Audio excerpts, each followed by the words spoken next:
भिजनांग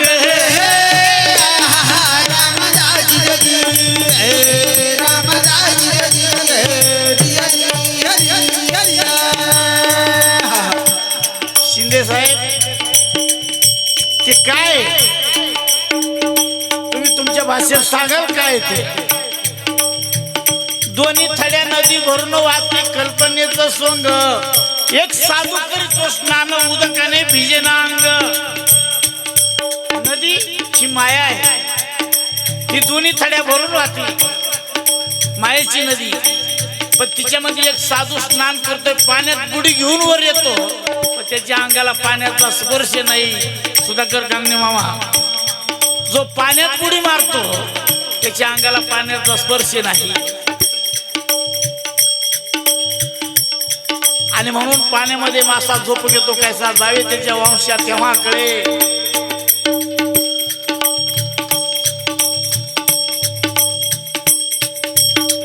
दोन्ही थड्या नदी वरून वाहते कल्पनेचं सोंग एक साधू करीतो स्नान उदकाने भिजेना अंग अरे पतीला गेला सोडून परपुरुषाशी नित्य दंग परपुरुषाशी नित्य दंग आणि सख्या भावाच्या रे जाती पलंगावरी करा हो या संग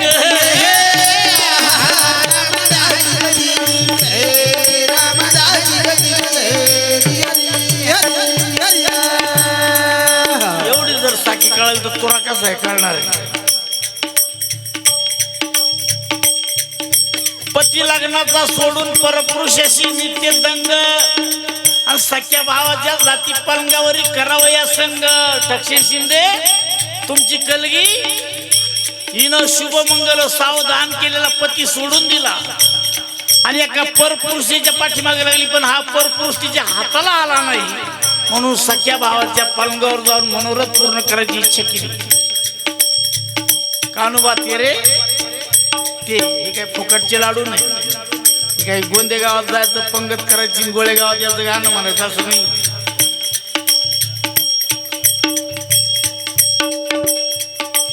कोण नारा आणि कोण पुरुष कवी याचा अर्थ सांग आज मला याचा अर्थ सांग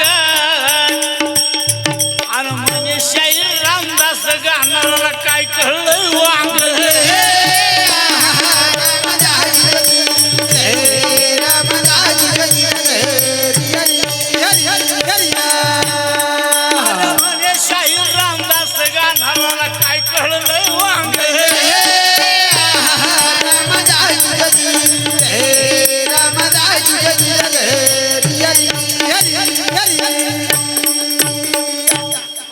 साखी म्हणजे विनोद असतो काय असतं विनोद असतो तुम्हाला जर थोडी मरगळ जर आली तर साखीच्या द्वारे थोडी दूर जाती म्हणजे एक सलाईनाची बाटली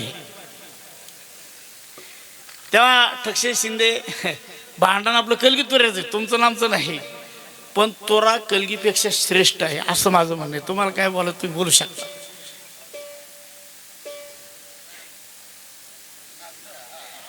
आहे की नाही नवरदेव नवरीपेक्षा श्रेष्ठ आहे जरी नवरदेवाची वरची केस गेली असतील त्याच्यावर नका जाऊ तुम्ही नवरदेव आतून लय बकवी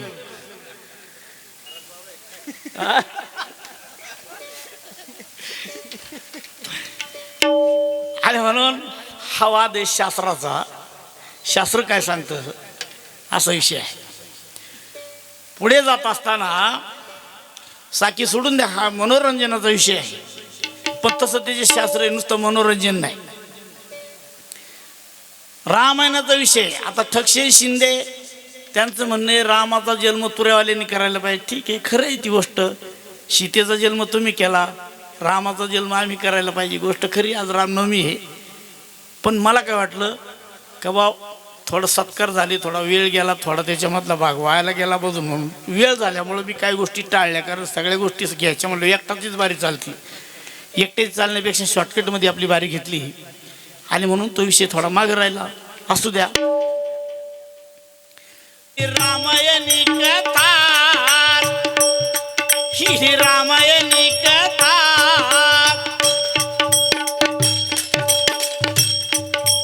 सातशे 3 हो राण्या दशरथाला कोटी पुत्र त्याच्या नव्हता रामदाजी जगी रामदाजी जगी हरी हरी हरी अरे म्हणून राजाला ऐक पंडिता संसाराची चिंता अरे संसाराची चिंता आणि हाच मार्ग दावला वशिष्ठाने राम हे निकेता रामदाजी जगी रामदाजी जगी हरी हरी हरी काय असतं एक गुरु असतो एक सद्गुरू असतो 703 राण्या राजा दशरथाला पण पोटी पुत्र संतती नाही दक्षिण शिंदेंनी हे पुढचं सांगितलं का एक मुलगी होती गोष्ट खरी आहे पोटी पुत्र संतती नाही पण एक मुलगी होती तिचं नाव होतं शांता तिचं नाव होतं शांता पण राजा चिंतेमध्ये असताना पोटी पुत्र संतती नसताना मग वशिष्ठ मुनीनं एक प्रश्न केला राजा काय म्हणून व वंश खुंटला गुरुजी सांगून द्या आता मला सांगून द्या आता प्रश्नाचे उत्तर ऐकून समाधान चित्ता रामदाजी जगी रामदाजी जगी हरी हरी हरी गुरुला प्रश्न विचारला राजा दशरथाने 703 राणे आहे माझा वंश का फुटला एखादीला तर पोरग व्हायला पाहिजे ना एखादीला तर व्हायला पाहिजे का फुटला आणि मग गुरुने उत्तर दिलं तेव्हा गुरु म्हणे ऐक राजन हे पुराण हे शास्त्र पुराण आणि बहुत झाले पुण्य म्हणून वंश कुठला जाण रामदाजी जगी रामदाजी जगी हरी हरी हरी त्याच्यासाठी तुम्ही पाप करावे असे सद्गुरूचे वचन आणि एका बाणामध्ये घ्यावा राजा तू 3 प्राण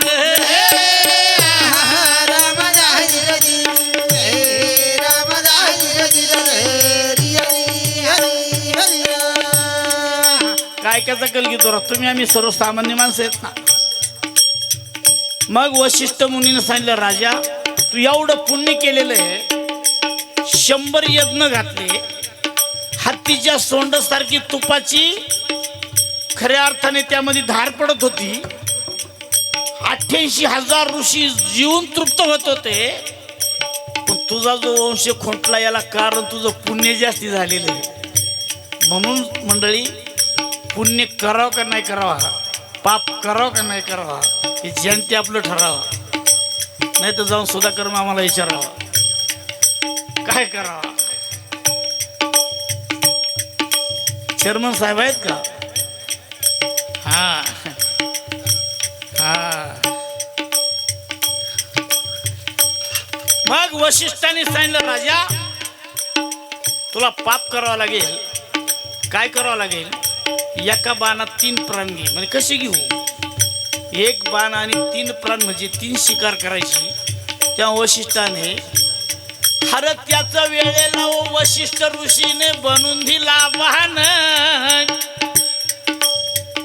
ऋषीने बनवून दिला बाण तोच बाण घेऊन राजा शिकारीला जाण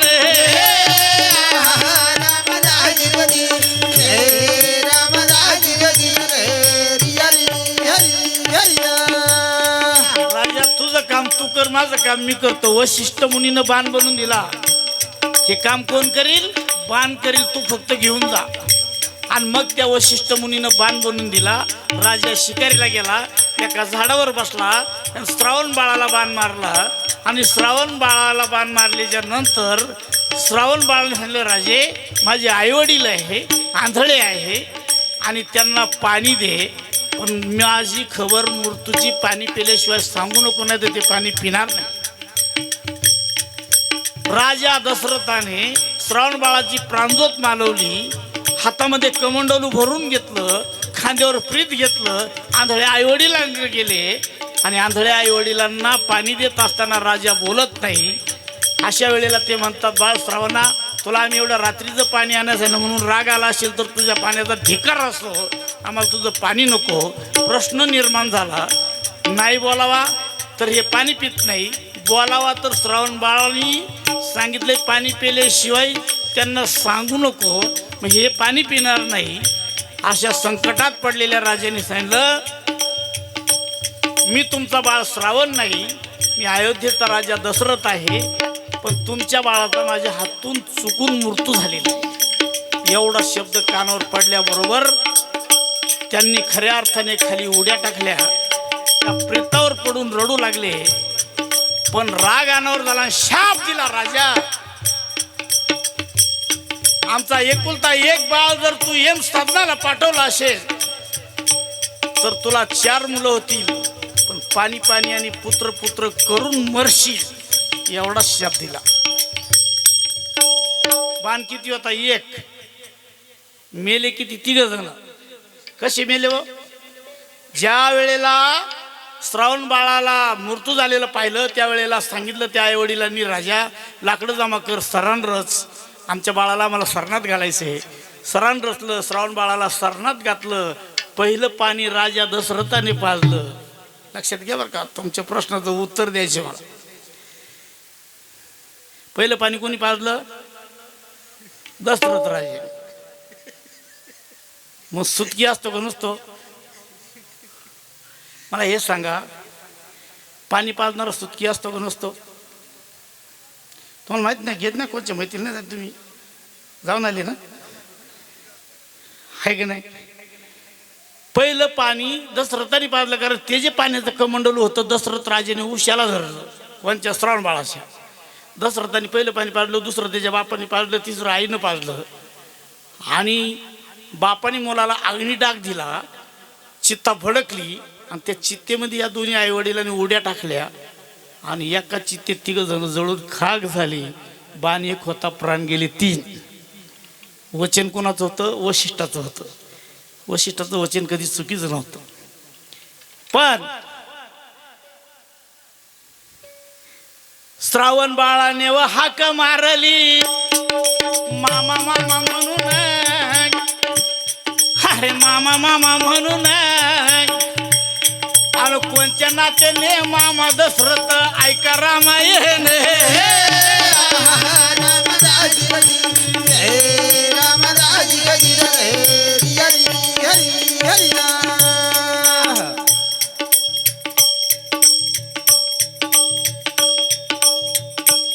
अरे दशरथ राजाची बहीण होती आईची श्रावणाची जहान, अरे श्रावणाची जहान शतानिकाला दिली होती, तुम्ही ऐका वचन.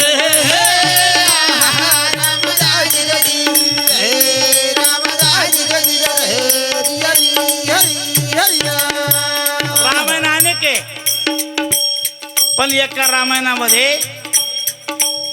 राजा दशरथाची बहीण शतानिकाला दिली होती आणि मग तिचा पुत्र श्रावण होता, पण तिला अंधत्व आलेलं होतं. शास्त्रामध्ये एक बाजूला सूरदास नाव सांगितलेलं आहे, एक बाजूला शतानिक सांगितले, एक बाजूला शांतनू सांगितले, पण आईचं नाव रुक्मिणी सांगितले शास्त्रामध्ये. सूरदासाचा पुत्र श्रावण, आईचं नाव रुक्मिणी. असे 3 ठिकाणी ठक्षी शिंदे नाव आहे. तुम्हाला कुठं गृह धरायचं तिथं धरा, कारण हे शास्त्राचं भांडण आहे, का रामदास मुंडाच्या घरातलं भांडण नाही. आणि म्हणून राजा दशरथाला श्रावण बाळाने मामा म्हणून हाक मारली. एवढंच नाही मंडळी, आता वेळ जातो म्हणून मला वाटतं एवढं नाही सांगावा, पण ज्या वेळेला राजा दशरथ अयोध्येचा राजा होता त्यावेळेला श्रावण बाळानी आणि आईबापाची इच्छा झाली काशीला जायचं, पण आपल्याजवळ धनद्रव्य नाही. मग असणारा श्रावण बाळ अयोध्येमध्ये गेला, राजा दशरथाला भेटला आणि राजा दशरथाने एवढं धनद्रव्य दिलं की तुम्हाला काशी यात्रा करून मागे येऊस तोपर्यंत सगळं पुरेल आणि तिकून आल्याच्या नंतर तुमची सन्मान या अयोध्येमध्ये केले जाईल असं राजा दशरथाचं वचन होतं. सुधाकर मामा ही गोष्ट खरी आहे का खोटी आहे? मग श्रावण बाळ धन आणण्यासाठी राजा दशरथाकडे गेला होता आणि राजा दशरथाने सांगितलं तुम्हाला लागण एवढं धन देतो, तुम्ही तीर्थयात्रा करून या आणि तुमची मिरवणूक अयोध्येमध्ये काढली जाईल, तुमचा सन्मान केली जाईल. पण ज्या दिवशी तो आणायला गेला धन त्या दिवशी अमावस्या होती आणि विरोध केला, आज अमावस्या, आज तुम्ही तीर्थयात्रेला जाऊ नका. पण श्रावण बाळाने ऐकलं नाही, अमावस्येच्या दिवशी ही तीर्थयात्रा काढली आणि म्हणून त्यांचा घात पुढे निर्माण झाला. आपण शेतकरी आहे, आपण सुद्धा अमावस्येच्या दिवशी पाळतो की नाही? काही आऊत धरत नाही, बैलावरती जू ठेवत नाही, काही गोष्टी अनेक आहेत. आणि म्हणून दोन प्रश्नाची उत्तर समोरच्या पार्टीची झाली. हे रामायणाचं मत आहे मंडळी. ज्या वेळेला श्रावण बाळाला दिलं, श्रावण बाळ काशीला गेला, काशीवरून येत असताना किंवा जात असताना त्याचा मृत्यू झाला. आणि कुणाच्या हातून झाला? कुणाच्या हातून झाला? दशरथाच्या. आणि सन्मान कोणी करायचा होता? दशरथाने. आणि दशरथ राजाने त्याला मारला. हे जर रामायण ऐकायचं असेल ना, हे रामदास गुंडाचं रामायण फार विचित्र आहे. का विचित्र आहे? हे रामदास गुंडांनी नाही लिहिलं, हे वाल्मिकांनी लिहिलेलं रामायण. राम जवळ बसलेला असताना सीता शंकराचा धावा करते, रामाला विचारत नाही. राजा दशरथांचा सन्मान करण्यासाठी धन देतो, तीर्थाला जातो श्रावण बाळ आणि राजा दशरथाच्या हातूनच श्रावण बाळाचा मृत्यू होतो. कसं आहे रामायण हे? पण खरं बोलायला गेलं का सकाळला राग येतो. पुढे जात असताना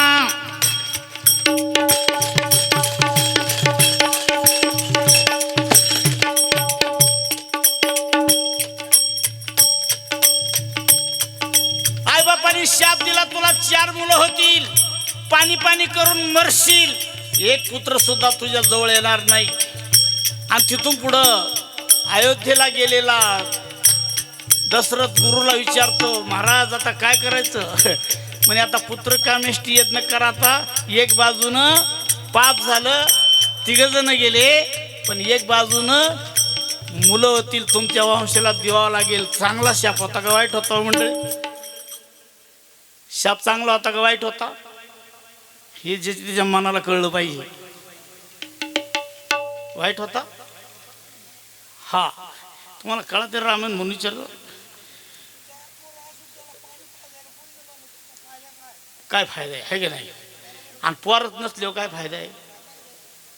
शाप वाईट होता का चांगला होता? असू द्या असू द्या असू द्या असू द्या, मनाची शंका निघली पाहिजे. ठीक आहे. पुढे जात असताना कसंही असू द्या, पण वशिष्ठाने सांगितलं, राजा पाप झालं तर होऊ दे, तुझ्या वंशाला द्यावं लागेल, पुत्र कामेष्टी यज्ञ कर. अरे पुत्र कामेष्टी व यज्ञ मांडला राजा दशरथानं, आणि या यज्ञाचे ऋषी मुनींना दिले निमंत्रण.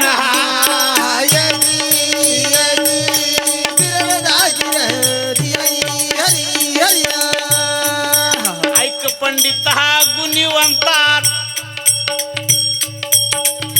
ऋषी हे बोलवले राजानं, आणि एक ऋषी व चुकून राहिला जंगला कारण.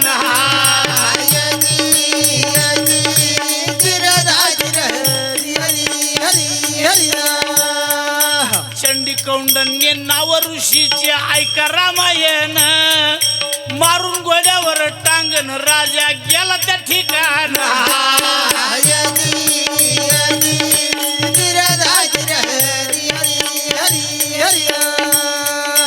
88,000 ऋषींना आमंत्रण दिलं. ठक्षेन शिंदे हे भाग 2 आहेत बरं का. का भाग 2 आहे? एक बाजूनं तुम्ही सांगितलं यातनातून पिंड निघाली, पण एक बाजूनं रामायण काय सांगतंय, ज्या वेळेला पुत्र कामेष्टी यज्ञ मांडला 88,000 ऋषी आले, गंधर्व आले, पण एक ऋषी चुकून राहिला. तो एका जंगलामध्ये तपश्चर्या करतो. त्या ऋषीचं नाव आहे चंडिकौंडन्य. तो एका आंब्याच्या झाडाच्या खोडाच्या पायथ्याला तपश्चर्या करत होता. राजा दशरथाने घोड्यावर टांग मारली आणि राजा दशरथ त्या ऋषीच्या जवळ गेलेला आहे. ऋषी महाराज, तुम्ही यज्ञाला आलं पाहिजे. ऋषीनं सांगितलं नाही, मी तपश्चर्या करतोय. पण अशीच एक वाऱ्याची भोवळ आली. 3 फळं त्या आंब्याची खाली जमिनीवर गळून पडली आणि त्या ऋषीनं उचलली आणि मंत्राने ती फळं भारली आणि राजेच्या पत्रात दिले. राजे, तुम्हाला आशीर्वाद आहे माझा, तुमच्या वंशाला दिवा लागेल. खरा आशीर्वाद कोण दिला हो? काय काय तर रामायण. हा, तुम्ही आमच्या संघ गाडीत बसून आपण जाऊ काटाळ्याला. बरोबर काय?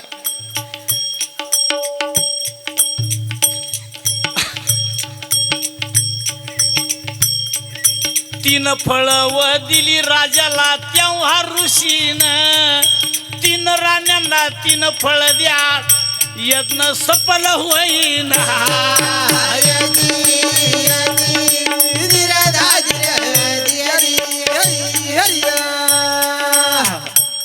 अरे 3 राण्यांना 3 फळ दिली राजा दशरथानं. पायस नावाचे व ताट बनविले रामायणी खून.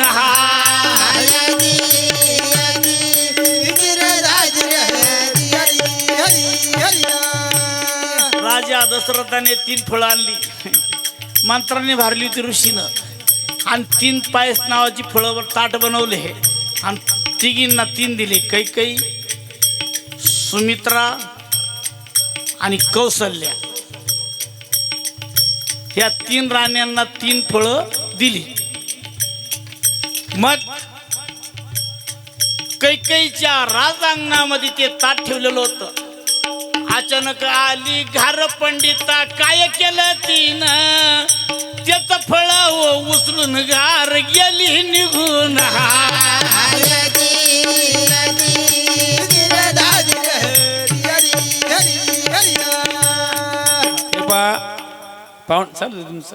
पाहुणे मंडळीला विनंती आहे, चाललेल्या पाहुणे मंडळीला विनंती आहे का आपण थोडा वेळ थांबायचं.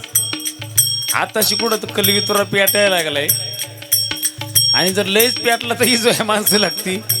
तेव्हा विनंती आहे की आता थोड्या वेळासाठी कोणी जाऊ नये, कारण पब्लिक कमी झाल्यानंतर मग कलावंताचं अवसान कमी होतं. तेव्हा आज थोडा वेळ सर्वांनी थांबावं. आताशी थोडासा कलगीतुरा चेअरमन साहेब पेटायला लागलाय, अजून पेटला नाही लागलाय.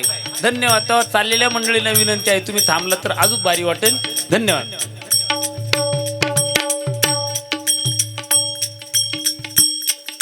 काय होतं, निवृत्ती महाराजांसारखं कुणी काही भटकलं तर जागेवर आलं पाहिजे, है की नाही? 3 राण्यांना 3 फळांचं पायस ताट दिलं, पण कैकेयीचं ताट एका घारीनं उचललं आणि कैकेयी त्या फळ घेऊन आणि तिथून पळून गेलेली आहे. आकाश मार्गाने व घार चालली, श्रीलंकेवरी जाणं, आणि दुसऱ्या घारी नवतीला पाहिलं न लागलंय भांडण.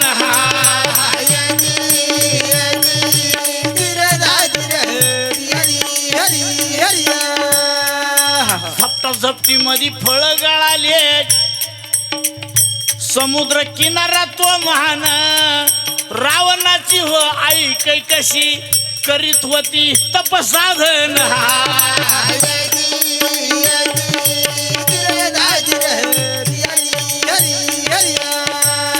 विषय असा आहे मंडळी, गारीनं फळ नेलं, पण इकडं रावणाची जी आई आहे कैकशी, ही समुद्रामध्ये शंकराची पिंड हातावर घेऊन तप करत होती.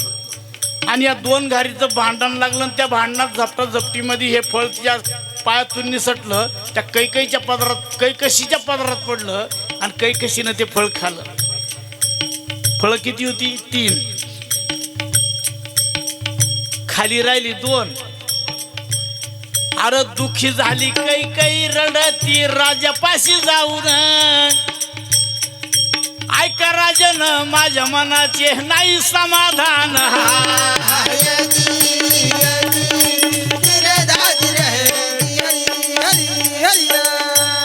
अरे दोघी जणींना मुलगा होईन मला नाही कोण आणि त्याच वेळेला केली वाटणी राजा दशरथान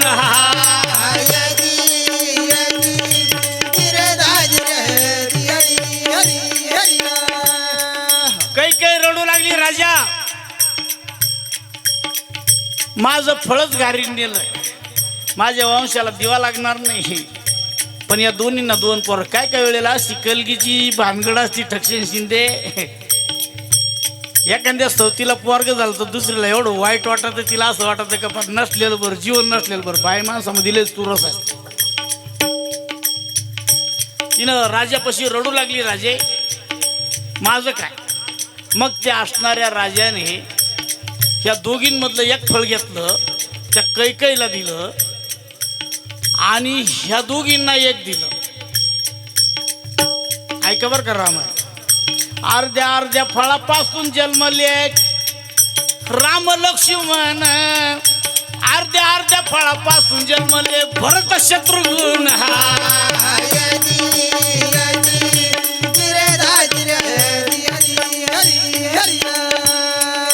तिसरं फळ हे गेले लंकेला रावणाची आई विद्वान तिच्या पोटी दोन अपत्य जन्मली वाचा रामायण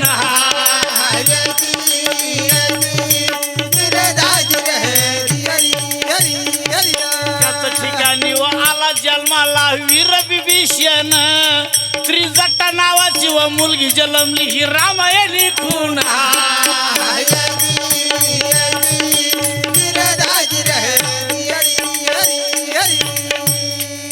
लक्षात आलं मंडळी इकडं आमचे ठक्षण शिंदे म्हणते हनुमंत रामाचा नाते निघून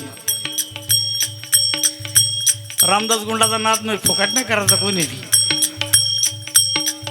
ज्याचा शास्त्रात हातखंडा त्याला म्हणतात रामदास गुंडा आणि ठक्षण शिंदे म्हणतात काही कारण नसलं तर यांच्याशी भांडा हातात दांडा विषय असा आहे अर्ध्या फळाचे राम आणि लक्ष्मण आहे अर्ध्या फळाचे भरत आणि शत्रुघ्न आहे आणि ज्या घारीनं जे फळ नेलं त्याच्यामध्ये अर्ध्या फळाचे दोन आहेत कोण जन्माला आले राम लक्ष्मण भरत शत्रुघ्न आणि विभीषण आणि त्रिजटा नावाची मुलगी 3 फळापासून 6 जन्माला आली या चाललेल्या कार्यक्रमासाठी आमचे खंडूमामा मदगुल मामांनी या पार्टीला 101 रुपयाची देणगी दिली मला आठवते पहिल्या सुरुवातीला मी गोळेगावला आलो आमच्या कांगणे मामांनी आणलं आणि खंडूमामांनी माझा सत्कार त्या ठिकाणी केला फेटा देऊन आणि तिकडचे जे सत्कार आहेत ना तुमचे ते आयतं फेटं बांधलेलं बघा ते टोप अजूनही माझ्या कपाटात ठेवलेले ते काय मी काही कुठं हरवले नाही फार आवडले ते टोप आणि ते टोप तुम्ही घातले होते ते टोप मी अजून कपाटात ठेवलेले आहे आपल्याकडं आमच्या इकडे भेटत नाही आणि म्हणून 3 फळामध्ये 6 जन्माला आले आणि रामायण कोणत्यामुळे घडलं भरत शत्रुघ्न राम लक्ष्मण आणि ज्या वेळेला राम लक्ष्मण लंकेवर गेले त्यावेळेला रावण मरत नव्हता रावणाचं मरण कोणी सांगितलं विभीषणाने विभीषण कोणत्या बाजून झाला रामाच्या बाजूनं 6 महिने सीता त्या जंगलात होती अशोकवनामध्ये रावणाला जवळ येऊन दिलं नाही कोणी राखण केलं त्रिजटा नावाच्या राक्षसनीनं हा बीज कुडालं होतं बियाणं कोणत्या देशातून आणलं होतं ठक्षण शिंदे हे बियाणं महाराष्ट्रातलं आपल्या भारतातलं होतं भारतातलं बियाणं लावलेलं तिकडं गेलं तिथं सुद्धा सत्वगुणाची 2 माणसं जन्माला आले म्हणून शुद्ध बीजापोटी फळं रसाळ गोमटी तुकाराम महाराज म्हणजे बीज शुद्ध आहे त्याला फळ सुद्धा शुद्ध येत असतं.